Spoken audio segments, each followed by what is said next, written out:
জরুরি অবস্থা জারির বিষয় আছে, সে বিষয়ে আলোচনা হয়েছে আজকে। অত্যন্ত গুরুত্বপূর্ণ আলোচনা আমি বলবো এই কারণে যে এই বিষয়ে অতীতে খুব বেশি আলোচনার সুযোগ আমাদের এখানে ছিল না। রাজনৈতিক দলগুলো বিভিন্ন অবস্থান থেকে আসলেও কার্যত দুটো বিষয়ে আজকের দিনে একমত হওয়া গেছে। এর একটি হচ্ছে এই যে বিদ্যমান সংবিধানের 141 যে অনুচ্ছেদ আছে তার ক খ গ সমস্ত কিছুর ক্ষেত্রেই এটা সংশোধন, সংযোজন, বিযোজন, পরিবর্তন করার ব্যাপারে ঐকমত্য হয়েছে, একমত হওয়া গেছে।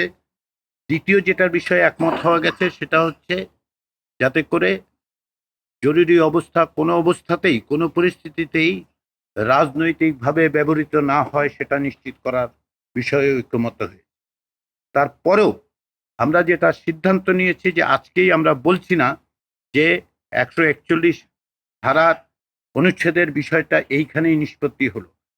রাজনৈতিক দলগুলো এটা নিয়ে যেহেতু একটি সুস্পষ্ট প্রস্তাব ছিল জাতীয় ঐকমত্য কমিশনের পক্ষ থেকে, প্রস্তাবটি আজকেই দেয়া হয়েছে। এটা সংশোধিত প্রস্তাব। তার কারণ হচ্ছে যে অতীতে মূল প্রস্তাবে এনসিসির মাধ্যমে ব্যবস্থার কথা বলা হয়েছিল এই বিষয়ে। তদুপরি সংবিধান সংস্কার কমিশন 141-এর খ এবং গ বাতিল করার কথা বলেছিল, যে বিষয়ে রাজনৈতিক দলগুলোর মধ্যে একমত হওয়া যায়নি। সে কারণেই সংশোধিত একটি প্রস্তাব আজকে ঐকমত্য কমিশন রাজনৈতিক দলগুলোকে দিয়েছিল। তারা সেগুলো পড়েছেন, বিবেচনা করেছেন, আলোচনা করেছেন। দুটো বিষয় আমরা একমতের জায়গায় এসেছি।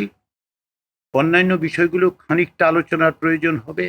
আমরা আগামী বৃহস্পতিবার দিন এটা নিয়ে আলোচনা শুরু করব। আমি আশা করছি যে ওই দিন এ বিষয়ে সুনির্দিষ্টভাবে, সুস্পষ্টভাবে কতটুকু আমরা একমত হলাম সেটা আমরা বলতে পারব।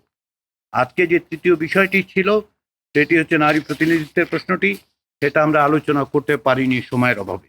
কিন্তু আমরা আলোচনা অবশ্যই অব্যাহত থাকবে। যেটা আমি বলেছি যে পরবর্তী বৈঠক হবে বৃহস্পতিবার দিন। সেখানে আমরা প্রথমেই শুরু করব যে বিষয়ে আমরা এখন আলোচনা করছিলাম জরুরি অবস্থা, সেটা খুব দ্রুত আমরা নিষ্পত্তি করতে চাই। যে যতটুকু অগ্রসর হয়েছি সেটা গুরুত্বপূর্ণ, তাৎপর্যপূর্ণ, কিন্তু আরেকটু অগ্রসর হওয়া যায় কিনা সকলের মতামত নিয়ে, সেজন্য আমরা একটু সময় নিই।